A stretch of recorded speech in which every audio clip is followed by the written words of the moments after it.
Welcome back. It's been an incredible 2024 Paralympics featuring many inspiring performances from athletes from around the world with disabilities. A few Houston area athletes took part in this year's Paralympics, making history in new ways. Cypress' own Jazmin Almlie-Ryan competed in para-rifle. Yeah, she joins us now all the way from the City of Life on her journey to Paris. Jazmin, such an honor to get to talk to you this morning. We want to hear all about your experience at the Paris 2024 Paralympic Games and your favorite parts about the competition. Good morning. Good morning. Hello, Houston. I hear it's nice and cool there. I'm jealous. I left. It was hot. Yeah. So tell us, this has got to be, something that so few get to experience, just elite athletes like yourself. Thank you so much for talking to us. And what has this been like for you, this experience? Oh, it's been absolutely amazing. This is my third games, and I think that the excitement and the exhilaration and everything doesn't get any less each games. I think it gets even more. But it's been absolutely wonderful being around all the amazing athletes and the performances and seeing good friends, and just the ambiance of it all is just so inspiring. It makes you want to just go out there and, give it your all. And Jazmin, we know you used to play basketball as well. Now, how did you get into shooting? Oh my gosh, it's actually quite a funny story. I was hardcore wheelchair basketball for many years. I played for a couple of teams, and we run an event in Houston every year called Metal and Muscle, which happens to be next month in November. We run it at the George R. Brown Convention Center, where it's a bunch of adapted sports going on all at one time. There's opportunities to try different ones, compete in tournaments, whatnot. I was there primarily for a wheelchair basketball tournament.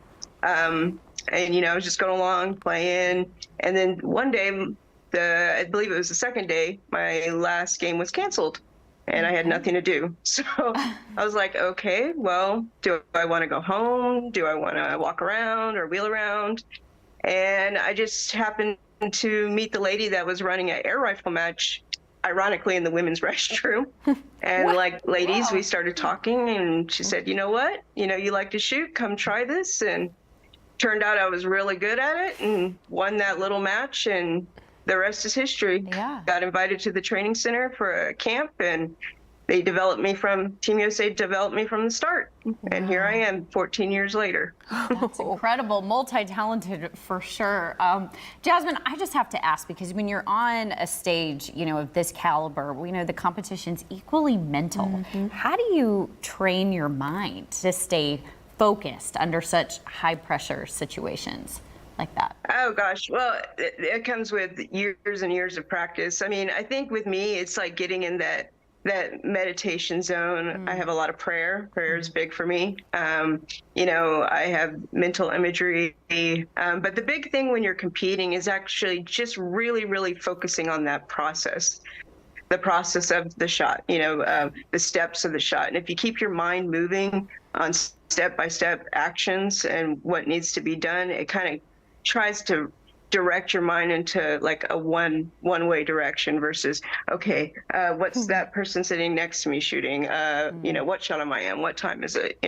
That kind of stuff. So you try to keep your mind busy, I should say. But definitely, as far as, just getting in my zone, I think prayer and meditation and stuff like that is probably the biggest for me.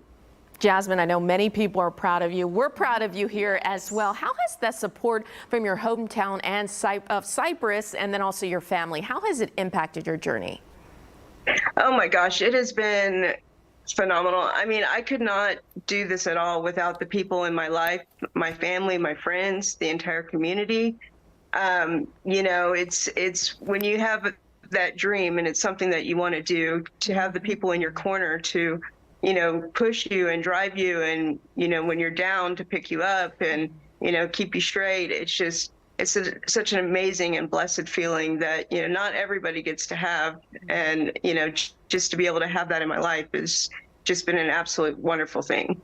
Well, you're a role model for so many in the community. What would you tell young athletes who may aspire to compete at the Paralympic level? What would you tell them?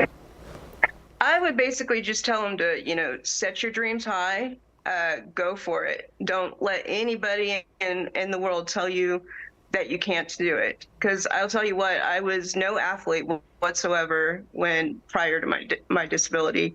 I was probably the least likely person to be a professional athlete or a Paralympic athlete. But, you know, I said, this is what I want to do. And I just didn't listen to anybody, and I went and did it. And here I am. You know, this is my third games, and I'm going to be trying for a fourth. So oh, that was my next question. Yes. Wow, you're going to be headed on to LA. I love to hear it. I certainly hope so. I want to, you know, be there on home soil with my friends and my family, and just the whole United States right there behind me. So I'm excited. Well, we'll be cheering for you too. So thank you. Can't wait. Jazmin, thank you so much for taking the time to chat with us this morning. We appreciate it. Thank you. Thank you for having me. We'll be right back after the break.